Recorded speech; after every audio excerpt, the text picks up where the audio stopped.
नमस्कार, सच्ची रिपोर्ट में आपका स्वागत है और मैं हूं आपके साथ निकिता श्रीवास्तव। आइए रुक करते हैं तमाम बड़ी खबरों का। मध्य पूर्व में युद्ध के कारण उपजी वैश्विक चुनौती पर केंद्रीय संस्कृति एवं पर्यटन मंत्री गजेंद्र सिंह शेखावत ने कहा कि इस आपदा को भी एक नए अवसर के रूप में लेकर हम भारत को और अधिक सशक्त और समृद्ध बनाने की गति को तेज करने के लिए काम करेंगे। शुक्रवार को मीडिया से बातचीत में पेट्रोल डीजल की बड़ी कीमतों से जुड़े सवाल पर शेखावत ने कहा कि पैनिक क्रिएट किए बिना हम सब लोग सामूहिक जिम्मेदारी, सबका प्रयास, सबका साथ और सबका विश्वास इस संकल्पना के साथ में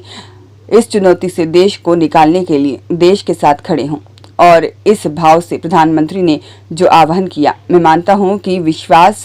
के साथ कहता हूं कि पिछले 100 वर्षों में जब कभी भी संकट का काल आया, कोविड के समय में यह उससे पहले जब कभी भी बाहरी आपदा, किसी अन्य तरह की आपदा, मानव निर्मित आपदा या कोई प्राकृतिक आपदा भारत में आई, हम भारत के लोगों ने एक नजीर पेश करते हुए एक होकर उस चुनौती को पराजित करने के लिए काम किया है। केंद्रीय मंत्री ने कहा कि मैं यह मानता हूं कि यह जो वैश्विक परिस्थिति खड़ी हुई है, इस परिस्थिति को न केवल भारत के हम सब लोग प्रधानमंत्री के नेतृत्व में परास्त करेंगे, अपितु इस आपदा को भी एक नए अवसर के रूप में लेकर हम भारत को और अधिक सशक्त और समृद्ध बनाने की गति को तेज करने के लिए काम करेंगे। पैनिक क्रिएट किए बिना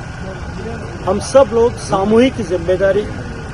सबका प्रयास और सबका साथ और सबका विश्वास, इस संकल्पना के आधार पर इस चुनौती से देश को निकालने के लिए देश के साथ खड़े हों। इस भाव से माननीय प्रधानमंत्री जी ने जो आह्वान किया है, मैं मानता हूं कि जब कभी भी, और विश्वास के साथ मैं कहता हूं कि जब कभी भी संकट का काल आया, पिछले 100 वर्षों में कोविड के समय में, उससे पहले जब कभी भी बाहरी आपदा, किसी अन्य तरह की आपदा, मानवमेद आपदा या कोई प्राकृतिक आपदा जब कभी भी भारत में आई है, हम भारत के लोगों ने एक नजीर पेश करते हुए एक होकर के उस चुनौती को पराजित करने के लिए काम किया है। मैं मानता हूं कि ये जो वैश्विक परिस्थिति खड़ी हुई है, इस परिस्थिति को न केवल भारत के हम सब लोग माननीय प्रधानमंत्री जी के नेतृत्व में परास्त करेंगे, अपितु इस आपदा को भी एक नए अवसर के रूप में लेकर के हम भारत को और अधिक सशक्त, समृद्ध बनाने की गति को तेज करने के लिए काम करेंगे। अंकित पुरोहित की रिपोर्ट।